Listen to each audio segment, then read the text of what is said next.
നമസ്കാരം. നമ്മളിപ്പോൾ CPO special topics ആണ് പഠിച്ചുകൊണ്ടിരിക്കുന്നത്. അതിൽ BNSലെ 120 മുതലാണ് നമ്മൾ ഇന്ന് പഠിക്കാൻ പോകുന്നത്. കാരണം കഴിഞ്ഞ വീഡിയോയിൽ നമ്മൾ ചെയ്തിട്ടുണ്ട് 100 മുതൽ 119 വരെയുള്ള സെക്ഷൻസ് ചെയ്തിട്ടുണ്ട് അല്ലേ. 100 മുതൽ 119 വരെ. ഇന്ന് നമ്മൾ പഠിക്കുന്നത് 120 ശേഷമാണ്. അതായത് മനുഷ്യ ശരീരത്തിനെതിരെയുള്ള കുറ്റകൃത്യങ്ങളുമായി ബന്ധപ്പെട്ട സെഷനാണ്. അതിൽ 120. അതിനു മുമ്പ് ഒരു കാര്യം, കഴിഞ്ഞ വീഡിയോ കാണാത്തവർ അത് കണ്ടിട്ട് വേണം ഈ വീഡിയോ കാണാനായിട്ട്. മറക്കരുത്, ഓരോ പാർട്ടായിട്ട് നമ്മൾ ചെയ്യാണ്. അപ്പോൾ അത് കാണാത്തവർ അത് കണ്ടിട്ട് ഇത് കാണുക. അപ്പോൾ സെക്ഷൻ 120, ഭയപ്പെടുത്തി കുറ്റസമ്മതം വാങ്ങുകയോ വസ്തു തിരികെ കൊടുക്കുവാൻ നിർബന്ധിക്കുകയോ ചെയ്യുന്നതിന് വേണ്ടി സ്വേച്ഛയാ ദേഹോപദ്രവമോ അഥവാ കഠിന ദേഹോപദ്രവമോ ഏൽപ്പിച്ചാൽ, അപ്പോൾ എന്തെങ്കിലും വസ്തുക്കൾ ഭയപ്പെടുത്തി എന്ത് വാങ്ങാൻ, കുറ്റസമ്മതം അല്ലെ, കുറ്റസമ്മതം നടത്തി വസ്തു തിരികെ വാങ്ങുകയോ കൊടുക്കാനോ നിർബന്ധിക്കുന്നതിന് വേണ്ടി മനഃപൂർവ്വം, അതാണ് സ്വേച്ഛയ, ദേഹോപദ്രവമോ കഠിന ദേഹോപദ്രവമോ ഏൽപ്പിക്കുന്ന ഏതൊരു വ്യക്തിക്കും 7 വർഷത്തോളം ആകാവുന്ന കാലത്തേക്ക് രണ്ടിലേതെങ്കിലും തരത്തിൽപ്പെട്ട തടവോ പിഴയോ രണ്ടും കൂടിയോ ലഭിക്കും. അപ്പം 120 നന്നായിട്ട് പഠിച്ചുകൊള്ളുക. 119 വരെ കണ്ടതിന് ശേഷം ബാക്കി കാണുക. എക്സ് എന്നൊരു പോലീസ് ഉദ്യോഗസ്ഥൻ ഇസഡിനെ അയാൾ കുറ്റകൃത്യം ചെയ്തുവെന്ന കുറ്റസമ്മതം നൽകുവാൻ വേണ്ടി പ്രചോദിപ്പിക്കുന്നതിന് വേണ്ടി ഭേദ്യം ചെയ്യുന്നു, ഉപദ്രവിക്കുന്നു. കറക്റ്റ് സെഷനാണ്. എന്താണ്? കുറ്റം സമ്മതിപ്പിക്കാൻ വേണ്ടി ഉപദ്രവിക്കുന്നു. അതുപോലെ എക്സ് എന്നൊരു പോലീസ് ഉദ്യോഗസ്ഥൻ ഒരു കളവ് മുതൽ എവിടെയാണെന്ന് വച്ചിരിക്കുന്നതെന്ന് ചൂണ്ടിക്കാണിക്കുവാൻ സിയെ പ്രചോദിപ്പിക്കുന്നതിന് വേണ്ടി അയാളെ ഭേദ്യം ചെയ്യുന്നുവെങ്കിൽ ഈ വകുപ്പ് പ്രകാരം കുറ്റകരമാണ്.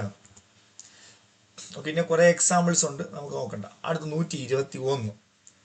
ഇനി പബ്ലിക് സർവന്റ് തൻ്റെ കർത്തവ്യത്തിൽ നിന്ന് ഭയന്ന് പിന്തിരിയുവാൻ വേണ്ടി സ്വേച്ഛയാ ദേഹോപദ്രവമോ അഥവാ കഠിന ദേഹോപദ്രവമോ ഏൽപ്പിച്ചാൽ, അപ്പോൾ പബ്ലിക് സർവന്റ് തൻ്റെ കർത്തവ്യത്തിൽ നിന്ന് ഭയന്ന് പിന്തിരിയുവാൻ വേണ്ടി സ്വേച്ഛയാ ദേഹോപദ്രവമോ അഥവാ കഠിന ദേഹോപദ്രവമോ ഏൽപ്പിച്ചാൽ 5 വർഷത്തോളമാകാവുന്ന കാലത്തേക്ക് തടവോ പിഴയോ ലഭിക്കും.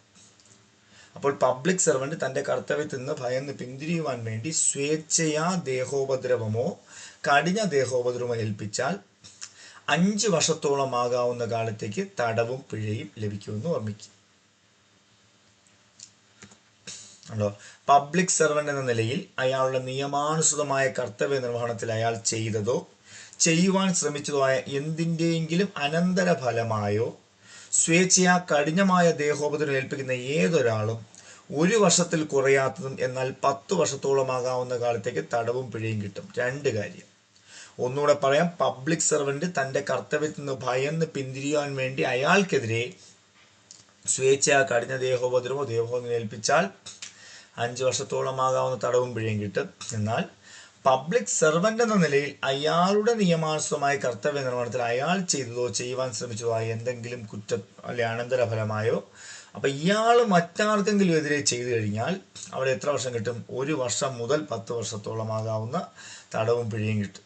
അവിടെ 1 മുതൽ 10 വർഷത്തോളമാകാവുന്ന തടവും പിഴയും കിട്ടുമെന്ന് ഓർമ്മിക്കും.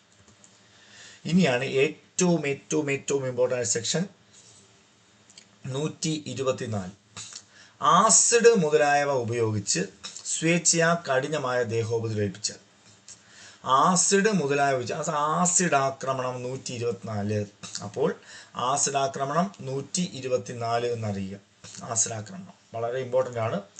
ആസിഡ് ആക്രമണം കാരണം മറ്റൊരു വ്യക്തിക്ക് ക്ഷതിയോ പരിക്കോ ഉളവാക്കണമെന്ന ഉദ്ദേശത്തോടു കൂടി, അപ്പോൾ ആസിഡ് കൊണ്ട് മറ്റേയാൾക്ക് ഉപദ്രവിക്കണം എന്ന ഉദ്ദേശത്തോടു കൂടി അയാൾക്ക് ക്ഷതിയോ പരിക്കോ ഉളവാക്കണമെന്ന് മനഃപൂർവ്വം ഉദ്ദേശിച്ചുകൊണ്ട് ആസിഡ് എറിയുന്ന ഏതൊരാൾക്കും, അല്ലെങ്കിൽ ഇയാളുടെ ആസിഡ് ആക്രമണം കാരണം മറ്റൊരു വ്യക്തിയുടെ ശരീരത്തിൻ്റെ ഏതെങ്കിലും ഭാഗങ്ങൾക്കോ സ്ഥിരമോ ഭാഗികമോ ആയ കേടോ വൈകല്യമോ പൊള്ളലോ അംഗഭംഗമോ വൈരൂപ്യമോ അവശതയോ ഉളവാക്കുന്നതോ കഠിനമായ ദേഹോപദ്രവം ഏൽപ്പിക്കുന്നതോ അല്ലെങ്കിൽ ഒരാളെ സ്ഥിരമായി അബോധാവസ്ഥയിലാക്കാൻ കാരണക്കാരനാവുകയും ചെയ്യുന്ന ഏതൊരാളും, അതിനർത്ഥം ആസിഡ് ആക്രമണം കാരണം മറ്റൊരു വ്യക്തിക്ക് ക്ഷതിയോ പരിക്കോ ഉളവാക്കണമെന്ന ഉദ്ദേശത്തോടു കൂടിയോ അല്ലെങ്കിൽ അയാൾക്ക് ഏൽക്കാൻ ഇടയുണ്ടെന്ന്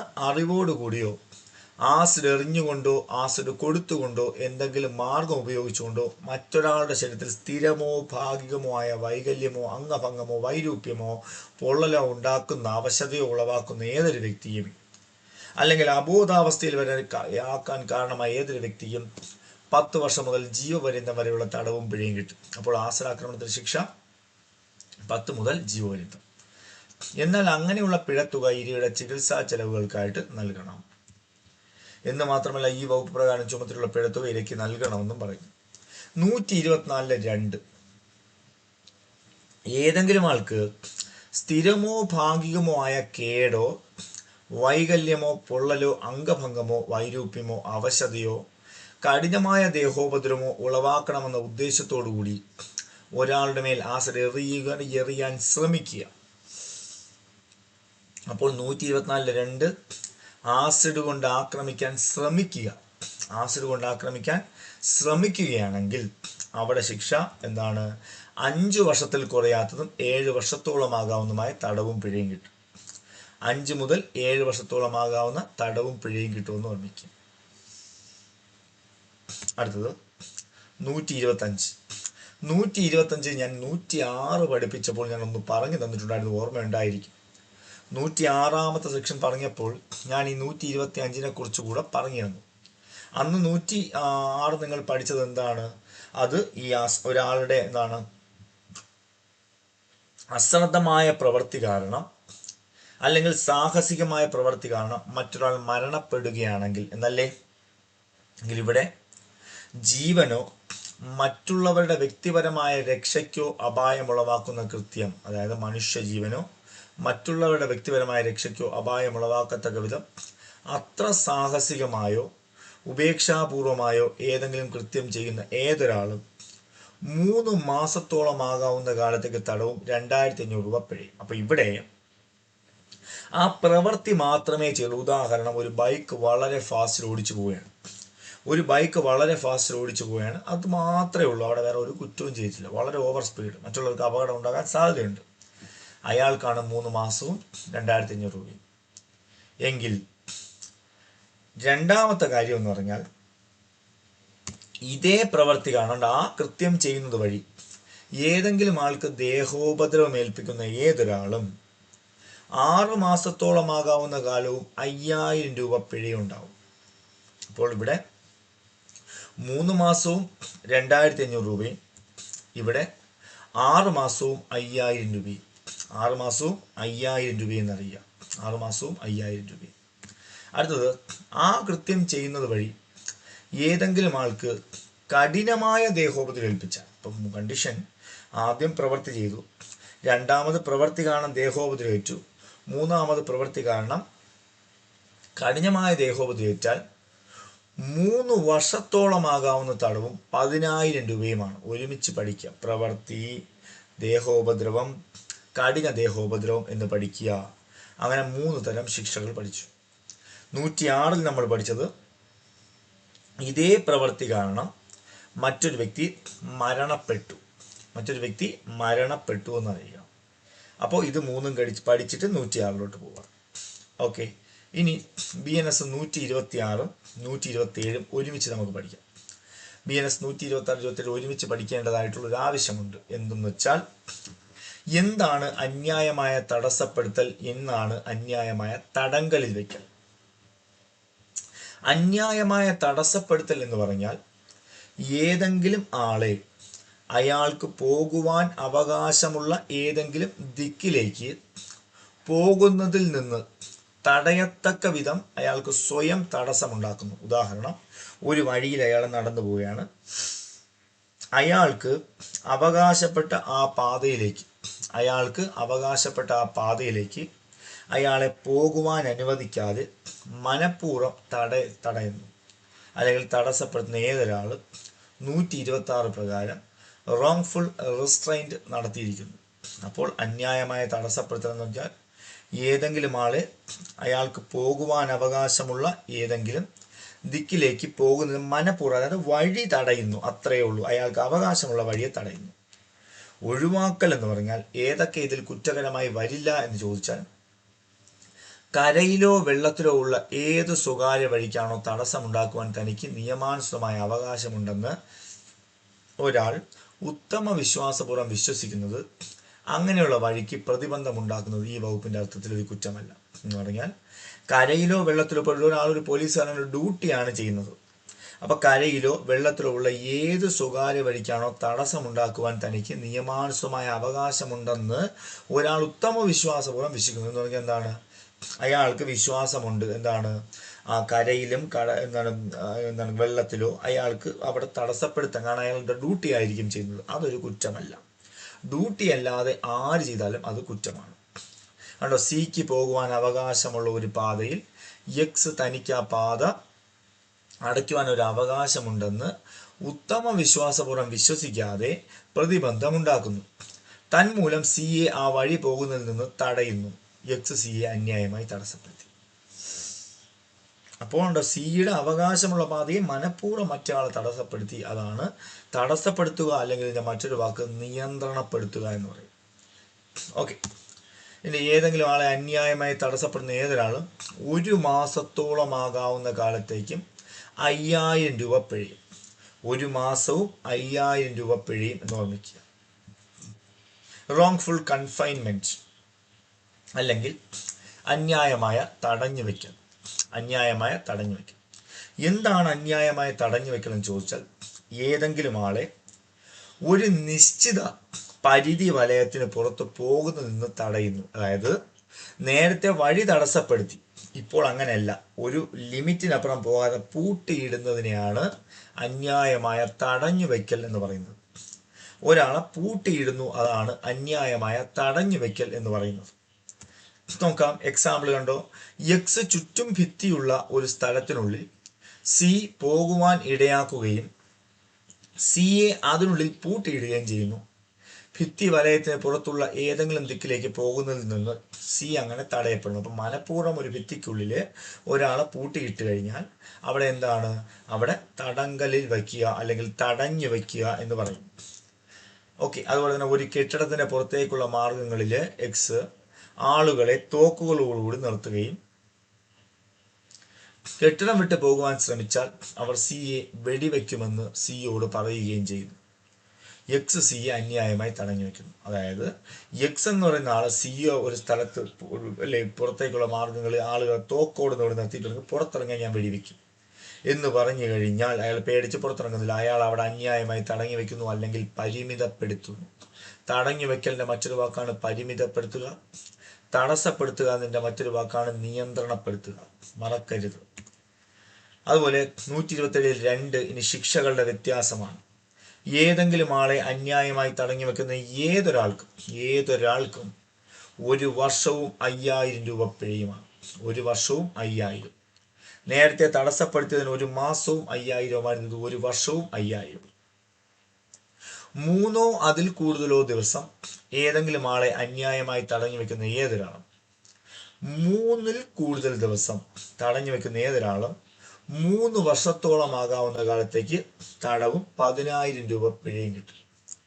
3 വർഷത്തോളമാകാവുന്ന കാലത്തേക്ക് ഏതെങ്കിലും തരത്തിൽപ്പെട്ട തടവും 10000 രൂപ വരെ ആകാവുന്ന പിഴയും ലഭിക്കും. 3 വർഷം തടവും 10000 രൂപ പിഴയും. ഇനി 10 അതിൽ കൂടുതലോ ദിവസം ഏതെങ്കിലും ആളെ അന്യായമായി തടഞ്ഞു വെക്കുന്ന ഏതൊരാളും 10 അതിൽ കൂടുതലോ ദിവസം ഏതെങ്കിലും ആളെ അന്യായമായി തടഞ്ഞു വെക്കുന്ന ഏതൊരാളും 5 വർഷത്തോളമാകാവുന്ന കാലത്തേക്ക് തടവും പിഴയും കിട്ടും. പിഴ 10000 രൂപയാണ്. ഒന്നുകൂടെ നോക്കാം. 3 അതിൽ കൂടുതലോ ദിവസമാണെങ്കിൽ 3 വർഷവും 10000. 10 അതിൽ കൂടുതൽ ദിവസമാണെങ്കിൽ 5 വർഷവും 10000 എഴുതി വെച്ചോളണം. ഒരാളുടെ മോചനത്തിനുള്ള റിട്ട് മുറപ്രകാരം പുറപ്പെടുവിച്ചിട്ടുണ്ട് എന്ന് അറിഞ്ഞുകൊണ്ട് അയാളെ അന്യായമായി തടഞ്ഞു വെച്ചിരിക്കുന്ന ഏതൊരാൾക്കും, ഒരാളെ വിടാൻ വേണ്ടി റിട്ട് പുറപ്പെടുവിച്ചിട്ടുണ്ട് എന്നറിഞ്ഞിട്ടും അയാളുടെ മോചനത്തിനായിട്ട് റിട്ട് പുറപ്പെടുവിച്ചു എന്ന് അറിഞ്ഞിട്ടും അയാളെ തടങ്കലിൽ വെക്കുന്ന ഏതൊരാൾക്കും ഈ അധ്യായത്തിലെ മറ്റേതെങ്കിലും വകുപ്പ് പ്രകാരം അയാൾ അർഹനാകുന്ന തടവിന് പുറമെ എന്ന് പറഞ്ഞാൽ, മറ്റേതെങ്കിലും വകുപ്പ് എന്ന് പറഞ്ഞാലോ, ഇപ്പം 3 ദിവസമാണെങ്കിൽ ഒരു ശിക്ഷ, 10 ദിവസമാണെങ്കിൽ ഒരു ശിക്ഷ, ആ ശിക്ഷയ്ക്ക് പുറമെ 2 വർഷത്തോളമാകാവുന്ന തടവും പിഴയും കിട്ടും. അപ്പോൾ ഒരാളുടെ മോചനത്തിലുള്ള റിട്ട് മുറപ്രകാരം പുറപ്പെടുവിച്ചതിന് ശേഷവും അയാളെ വിടാതെ പൂട്ടിയിടുന്ന ഏതൊരു വ്യക്തിക്കും നേരത്തെ പറഞ്ഞ ഏതെങ്കിലും ശിക്ഷകളുണ്ടെങ്കിൽ അതുമുണ്ട്, അതിൻ്റെ കൂടെ 2 വർഷത്തോളമാകാവുന്ന തടവും പിഴയും. അടുത്തത്, ഏതെങ്കിലും ആളുടെ തടഞ്ഞു വയ്ക്കൽ. അപ്രകാരം തടഞ്ഞു വയ്ക്കപ്പെട്ട ആളിൽ താല്പര്യമുള്ള ഏതെങ്കിലും ആളോ ഏതെങ്കിലും പബ്ലിക് സെർവൻറ്റോ അറിയരുത് എന്നോ കണ്ടുപിടിക്കുകയോ ചെയ്യരുതെന്നോ ഉള്ള ഉദ്ദേശത്തോടെ ഒരാളെ തടഞ്ഞു വെച്ചത്. അപ്പോൾ ഏതെങ്കിലും ഒരാൾ അയാളെക്കുറിച്ച് അറിയരുത്, ഇയാൾ എവിടെ ഉണ്ടെന്ന് ആരും അറിയരുത് എന്ന രീതിയിൽ അയാളെ തടഞ്ഞു വെച്ചാൽ അയാൾ അർഹനാകുന്ന മറ്റേതെങ്കിലും ശിക്ഷയ്ക്ക് പുറമെ, ഈ മറ്റേതെങ്കിലും എന്ന് പറഞ്ഞാൽ നേരത്തെ 3 ദിവസം 5 ദിവസം എന്നൊക്കെ പറഞ്ഞില്ലേ, അതിന് 10 ദിവസം, അതിന് പുറമെ ഇവിടെ ഒരു 3 വർഷം കൂടെ കിട്ടും. അതിന് പുറമെ ഒരു 3 വർഷം കൂടെ കിട്ടും. ഇനി തടഞ്ഞു വെക്കപ്പെട്ട ആളിൽ നിന്നോ താല്പര്യമുള്ള ഏതെങ്കിലും ആളിൽ നിന്നോ ഏതെങ്കിലും വസ്തുവോ മൂല്യമുള്ള ഈടോ ഭയപ്പെടുത്തി അപഹരിക്കുന്നതിനോ അല്ലെങ്കിൽ തടഞ്ഞു വെക്കപ്പെട്ട ആളെയോ അങ്ങനെയുള്ള താല്പര്യമുള്ള ഏതെങ്കിലും ആളെയോ നിയമവിരുദ്ധമായ ഏതെങ്കിലും കുറ്റം ചെയ്യുകയോ ഒരു കുറ്റം ചെയ്യുന്നതിന് സുഖകരമാക്കാവുന്ന ഏതെങ്കിലും വിവരം നൽകുകയോ ചെയ്യുവാൻ നിർബന്ധിക്കുന്നതിന് വേണ്ടി, അപ്പോൾ ഏതെങ്കിലും കാര്യം ഒറ്റിക്കൊടുക്കാനോ ഏതെങ്കിലും വസ്തു മൂല്യമോ കൊടുക്കാനോ ഭയപ്പെടുത്തി കൊടുക്കാൻ വേണ്ടി പൂട്ടിയിടുന്ന ഏതൊരാളിനെ, അല്ലെ മനഃപൂർവ്വം ഒരാളിനെ പൂട്ടിയിടുന്നെങ്കിൽ 3 വർഷത്തോളമാകാവുന്ന തടവും പിഴയും കിട്ടും. എന്നൂടെ പറയാം, തടഞ്ഞു വെക്കപ്പെട്ട ഏതെങ്കിലും ആളിൽ നിന്നോ അല്ലെങ്കിൽ അയാൾക്ക് താല്പര്യമുള്ള ഏതെങ്കിലും ആളിൽ നിന്നോ വസ്തുവോ മൂല്യമുള്ള ഈടോ എന്തെങ്കിലും ഭയപ്പെടുത്തി അപഹരിക്കാൻ വേണ്ടി തടഞ്ഞു വെക്കുന്ന ആൾക്ക് ശിക്ഷ എത്രയാണ്? 3 വർഷത്തോളമാകാവുന്ന തടവും പിഴയും. അടുത്തത്, തടഞ്ഞു വെക്കപ്പെട്ട ആളിൽ നിന്നോ തടഞ്ഞു വെക്കപ്പെട്ട ആളിൽ താല്പര്യമുള്ള ഏതെങ്കിലും ആളിൽ നിന്നോ ഏതെങ്കിലും കുറ്റസമ്മതമോ ഒരു കുറ്റമോ നടപടി ദൂഷ്യമോ കണ്ടുപിടിക്കാൻ വഴിയാക്കുന്ന ഏതെങ്കിലും വിവരമോ ഭയപ്പെടുത്തി വാങ്ങുന്നതിന് വേണ്ടിയോ, അപ്പോൾ ഏതെങ്കിലും വിവരം ഭയപ്പെടുത്തി പറയിക്കാൻ വേണ്ടി തടഞ്ഞു വെച്ച് ഭയപ്പെടുത്തി കുറ്റം സമ്മതിപ്പിക്കാനോ കുറ്റം കണ്ടുപിടിക്കുവാനോ വേണ്ടി പൂട്ടിയിടുന്ന ഏതൊരാളിനും 3 വർഷത്തോളമാകാവുന്ന തടവും പിഴയും കിട്ടും. നിങ്ങളൊരു കാര്യം അറിയുക, ഇതിനകത്ത് ഒരുപാട് സബ്സെക്ഷൻ ഉണ്ട്. ഈ സബ്സെക്ഷനുകളെല്ലാം പഠിച്ച് നമുക്ക് സമയം കളയാൻ പറ്റില്ല. നിങ്ങൾ ഇതിൻ്റെ ഉള്ളടക്കം പഠിക്കുക. എന്താണ് തടസ്സപ്പെടുത്തൽ, എന്താണ് തടങ്കലിൽ വയ്ക്കൽ. ഞാനത് നിങ്ങൾ സിമ്പിളായിട്ട് പറഞ്ഞുതരാം. എന്താണ് തടസ്സപ്പെടുത്തൽ, എന്താണ് തടങ്കലിൽ വയ്ക്കൽ. തടസ്സപ്പെടുത്തൽ എന്ന് പറഞ്ഞാൽ നിയന്ത്രണപ്പെടുത്തുക, തടങ്കലിൽ വയ്ക്കൽ എന്ന് വെച്ചാൽ പരിമിതപ്പെടുത്തുക. ഒരാളെ പൂട്ടിയിട്ടാൽ നിയന്ത്രണപ്പെടുത്തുക അല്ലെങ്കിൽ പരിമിതപ്പെടുത്തുക, തടങ്കി വയ്ക്കുക അല്ലെങ്കിൽ പരിമിതപ്പെടുത്തുക. ഒരാളെ വഴി തടസ്സപ്പെടുത്തിയാൽ അത് തടസ്സപ്പെടുത്തുക അല്ലെങ്കിൽ നിയന്ത്രണപ്പെടുത്തുക എന്നറിയിക്കുക. അടുത്തത്, എന്താണ് 129? കുറ്റകരമായ ബലം അല്ലെങ്കിൽ 130 എന്താണ് കയ്യേറ്റം. അപ്പോൾ കുറ്റകരമായ ബലം എന്ന് പറഞ്ഞാൽ നിങ്ങളൊരു എക്സാമ്പിൾ വെച്ച് പറഞ്ഞുതരാം. ഏതെങ്കിലും ആളുടെ സമ്മതം കൂടാതെ മനഃപൂർവ്വം ഏതെങ്കിലും കുറ്റം ചെയ്യുന്നതിന് വേണ്ടി അയാളുടെ നേർക്ക് ബലം പ്രയോഗിക്കുകയോ അല്ലെങ്കിൽ ഏതെങ്കിലും ആളുടെ മേൽ ബലം പ്രയോഗിക്കുന്നത് വഴി അയാൾക്ക് ക്ഷതിയോ ഭയമോ ബലമോ ഉളവാക്കണം ഉദ്ദേശിച്ചുകൊണ്ടോ ഉളവാക്കാൻ ഇടയുണ്ടെന്ന് അറിഞ്ഞുകൊണ്ടോ ബലം പ്രയോഗിക്കുന്ന ഏതൊരാളും മറ്റൊരാളുടെ മേൽ ബലം പ്രയോഗിച്ചു എന്ന് പറയാം. അപ്പോൾ ബലം എന്ന് പറഞ്ഞാൽ നമ്മളുടെ ബലം കാരണം മറ്റൊരാൾ നീങ്ങിപ്പോയി, അയാൾക്ക് ഭയമോ ബലമോ ക്ഷതിയോ ഉണ്ടാക്കി ഉദ്ദേശിച്ചുകൊണ്ട് ഉളവാക്കാൻ ഇടയിൽ നൽകാൻ അയാളെ ബലം പ്രയോഗിക്കുന്ന ഏതൊരാളും എന്താണ് ശിക്ഷ. ഉദാഹരണം നോക്കി, ഒരു നദിയിൽ കെട്ടിയിട്ടിരിക്കുന്ന ഒരു ബോട്ട്, ഒരു നദിയിൽ ഒരു ബോട്ട് കെട്ടിയിരിക്കുന്നു, അതിൽ സി ഇരിക്കുകയാണ്. ഈ എക്സ് കെട്ടുകൾ അഴിക്കുകയും അങ്ങനെ ആ ബോട്ട് പ്രവാഹത്തിൽ ഒഴുകി പോകുന്നതിന് മനഃപൂർവ്വം ഈടാക്കുകയും ചെയ്യുന്നു. ഇവിടെ എക്സ് സിയെ മനഃപൂർവ്വം ചലനമുണ്ടാക്കുന്നു. യാതൊരുള്ള ഭാഗത്തു നിന്നും മറ്റ് യാതൊരു കൃത്യവും കൂടാതെ ചലനമുണ്ടാക്കുന്ന രീതിയിൽ പദാർത്ഥങ്ങൾ വിനിയോഗിച്ചുകൊണ്ട് മാത്രമാണ് അയാൾ ഇത് ചെയ്തത്. കണ്ടോ, അവിടെ അയാളുടെ ശരീരത്തിൽ പോലും തൊടാതെ അയാളെ നീക്കം ചെയ്തില്ലേ? അയാളുടെ ശരീരത്തിൽ പോലും തൊടാതെ അയാളെ നീക്കം ചെയ്ത സ്ഥിതിക്ക് ഇവിടെ ചെയ്തത് ബലപ്രയോഗമാണ്, ബലം പ്രയോഗിച്ചിരിക്കുന്നു.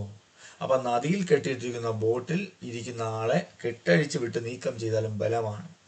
ഒരു വാഹനത്തിലിരിക്കുന്ന ആളുടെ ബ്രേക്ക് അഴിച്ചു വിട്ട് അയാളെ നീക്കം ചെയ്താൽ അതും ബലപ്രയോഗമാണ്.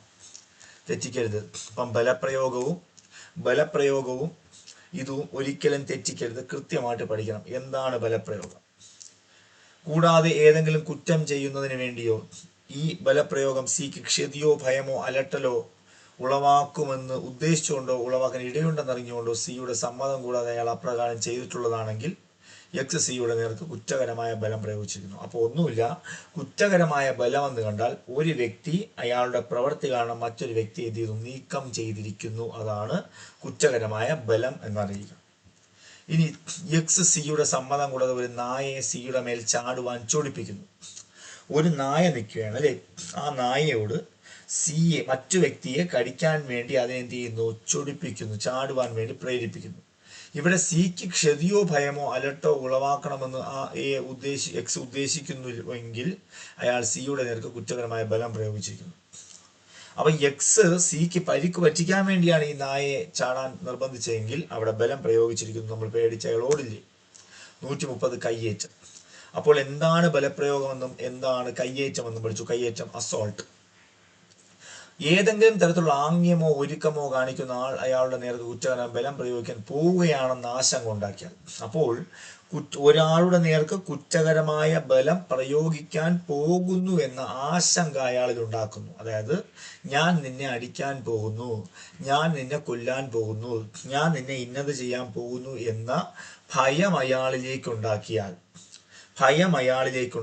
എന്താണ്, കയ്യേറ്റം. അപ്പോൾ ഏതൊരാംഗ്യവും എന്താണ്, കയ്യേറ്റം. ഒരാളെ ഇടിക്കാൻ പോകുന്നു, മുഷ്ടി ചുരുട്ടിക്കൊണ്ട് പോകുന്നു, പേടിപ്പിക്കുന്നു, ഇതെല്ലാം കയ്യേറ്റം. ഒരു കയ്യേറ്റം എന്ന് വെച്ചാൽ ശരീരത്തിൽ തൊടണമെന്നില്ല, ഭയപ്പെടുത്തുന്നതിനാണ് കയ്യേറ്റം. തെറ്റിക്കളയരുത്. ബലപ്രയോഗം വേറെ, കയ്യേറ്റം വേറെ. സിയുടെ നേരെ മുഷ്ടി കുലുക്കുന്നത് വഴി താൻ എക്സിനെ അല്ലെ സിയെ അടിക്കുവാൻ പോവുകയാണെന്ന് സിയെ വിശ്വസിപ്പിക്കണമെന്ന് ഉദ്ദേശിച്ചുകൊണ്ടോ വിശ്വസിപ്പിക്കാൻ ഇടയുണ്ടെന്ന് അറിഞ്ഞുകൊണ്ടോ എക്സ് അങ്ങനെ മുഷ്ടി കുലുക്കുന്നു. എക്സ് എന്ത് ചെയ്തിരിക്കുന്നു, കയ്യേറ്റം നടത്തിയിരിക്കുന്നു.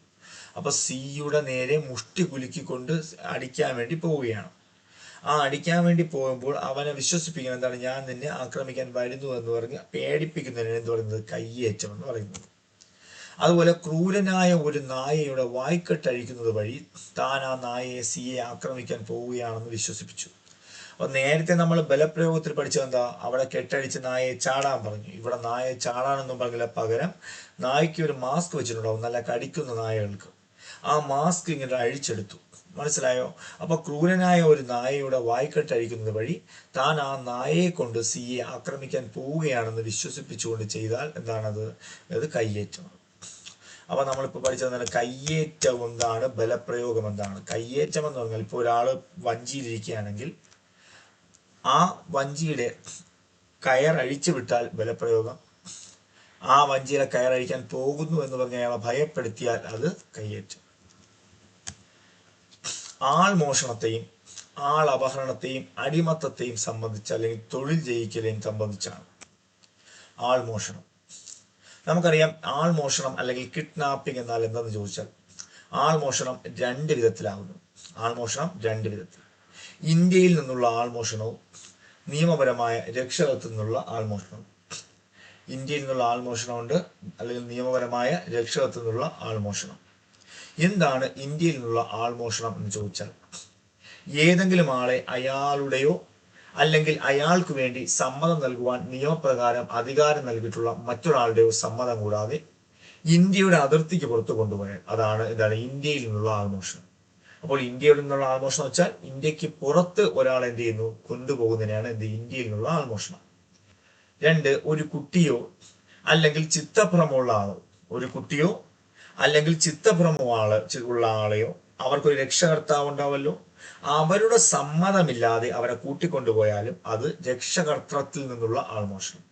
അപ്പോൾ ആൾമോഷണം 2 വിധമാണ്. ഇന്ത്യയിൽ നിന്നുകൊണ്ട് നിയമപരമായ രക്ഷകർ. ഇവിടെ കബളിപ്പിക്കലിലൂടെയാണ് കൊണ്ടുപോകുന്നത്. ബലപ്രയോഗം കുറവാണ്.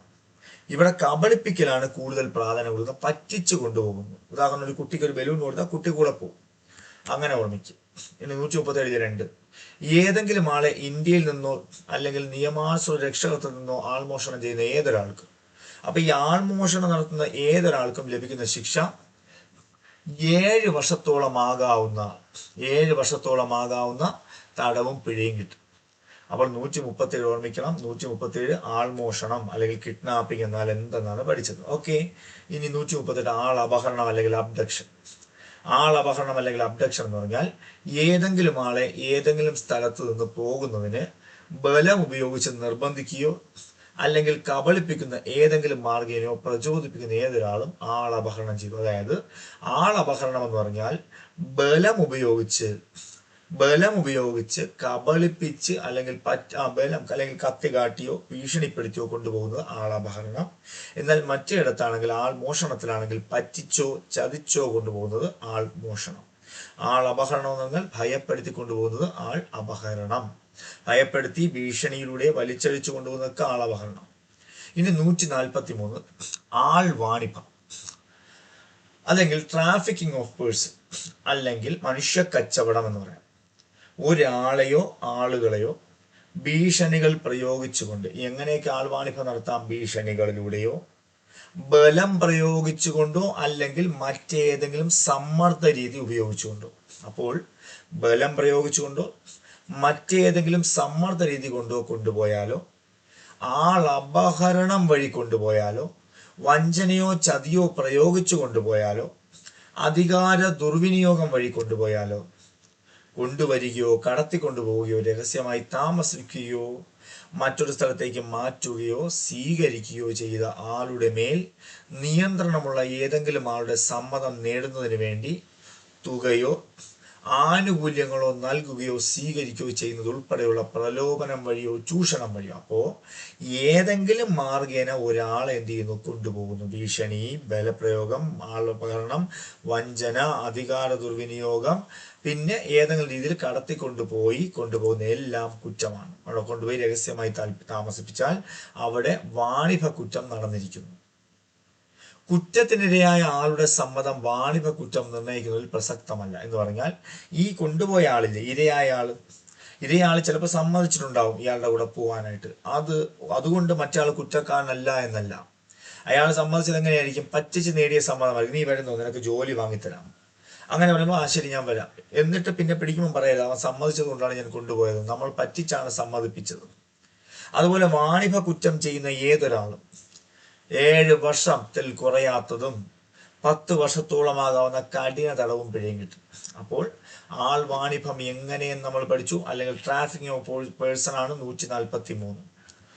ഓക്കെ, അടുത്ത് അതിനകത്ത് പറയാം കുറ്റം ഒന്നിൽ കൂടുതൽ ആളുകളെ വാണിഭം ചെയ്താൽ എന്ന് പറഞ്ഞാൽ ഒന്നിൽ കൂടുതൽ ആളുകളെയാണ് കൊണ്ടുപോയാൽ അവിടെ 10 വർഷത്തിൽ കുറയാത്തതും ജീവപര്യന്തത്തോളമാകാവുന്നതുമായ കഠിന തടവും പിഴയും.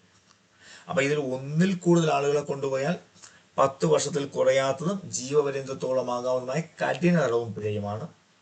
ഇനി ഈ ആൾ വാണിഭം ചെയ്യുന്നത് ഒരു കുട്ടിയെയാണെങ്കിലോ 10 വർഷത്തിൽ കുറയാത്തതും ജീവപര്യന്തം വരെയാകുന്നതുമായ കഠിന തടവും പിഴയും. ഇനി കുറ്റം ഒന്നിൽ കൂടുതൽ കുട്ടികളുടെ വാണിഭം ഉൾപ്പെടുന്നെങ്കിലോ ഒന്നിൽ കൂടുതൽ കുട്ടികൾ 14 വർഷം മുതൽ ജീവപര്യന്തം വരെയുള്ള കഠിന തടവും പിഴയും. 14 വർഷത്തിൽ കുറയാത്തത് മിനിമം 14 വർഷം. ഒരാൾ കുട്ടിയെ വാണിഭം ചെയ്ത കുറ്റത്തിന് ഒന്നിലേറെ തവണ എന്ന് പറഞ്ഞാൽ ഒരിക്കൽ ശിക്ഷ കിട്ടി വീണ്ടും ആവർത്തിച്ചാൽ അയാളുടെ സ്വാഭാവിക ജീവിതകാലം വരെയുള്ള ശേഷിക്കുന്ന തടവ്.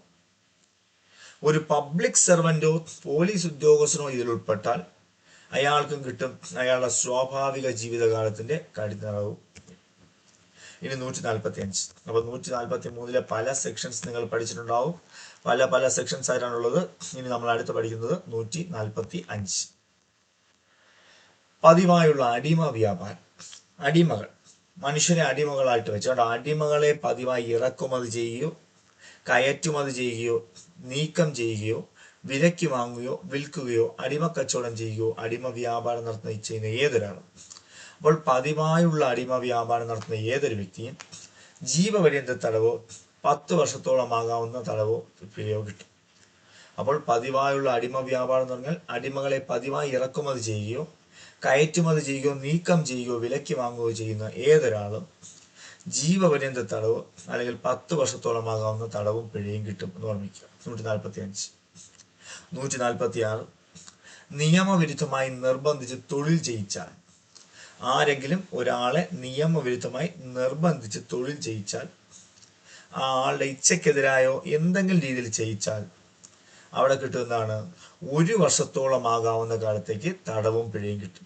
1 വർഷത്തോളമാകാവുന്ന തടവും പിഴയും കിട്ടും. ഇത്രയേ ഉള്ളൂ നമ്മുടെ ഈ ഒരു മോഡ്യൂൾ. അപ്പോൾ നമ്മൾ ഇന്ന് പഠിച്ചത് എന്തൊക്കെയാണ്? 120 മുതൽ പഠിച്ചു അല്ലെ? നമ്മൾ ഇന്ന് പഠിച്ചത് എന്താണ്? 120 മുതൽ പഠിച്ചു. 120 എന്താണ് പഠിച്ചത്? 120 ഭയപ്പെടുത്തി കുറ്റസമ്മതം വാങ്ങാൻ. 121 എന്താ പഠിച്ചത്? പബ്ലിക് സെർവന്റ് ജോലി അല്ലെ ഭയപ്പെടുത്തുന്നു അല്ലെ പബ്ലിക് സെർവന്റ് ചെയ്യുന്നു. 124 വളരെ ഇമ്പോർട്ടൻ്റ് ആണ്. എന്താണ്? ആസിഡ് ആക്രമണം. ആസിഡ് ആക്രമണം. 124 രണ്ടും പഠിച്ചു. 125 പഠിച്ചു. 106 പഠിച്ചു. 125 ഒരുമിച്ച് പഠിച്ചുകൊള്ളുക. എപ്പോഴും ഒരുമിച്ച് പഠിച്ചുകൊള്ളുക. അതുപോലെ 126, 127 ഒരിക്കലും മറക്കരുത്. അന്യായമായി തടസ്സപ്പെടുത്താൻ, അന്യായമായ തടങ്കലിൽ വയ്ക്കും. അന്യായമായി തടഞ്ഞു വെക്കലും പഠിച്ചു. അതുപോലെ 129, 130 ഒരുമിച്ച് പഠിച്ചു നമ്മൾ. 129, 130 ഓർമ്മയുണ്ടാവും. കുറ്റകരമായ ബലം എന്താണെന്നും കുറ്റകരമായ അല്ലെ കയ്യേറ്റം എന്താണെന്നും. 137 നമ്മൾ അടുത്ത് പഠിച്ചത്. എന്താ? ആൾ മോഷണം. അടുത്ത ആൾ അപഹരണം പഠിച്ചു. ആൾ വാണിഭം പഠിച്ചു. അതുപോലെ പതിവായുള്ള അടിമ വ്യാപാരം പഠിച്ചു. അതുപോലെ തന്നെ നിയമവിരുദ്ധമായി എന്ത് ചെയ്തു? നിയമവിരുദ്ധമായി തൊഴിൽ ചെയ്യിക്കൽ. അപ്പോൾ നിങ്ങൾക്ക് എല്ലാവർക്കും മനസ്സിലായെന്ന് വിശ്വസിക്കുന്നു. ഓക്കെ അല്ലേ? Okay, thank you.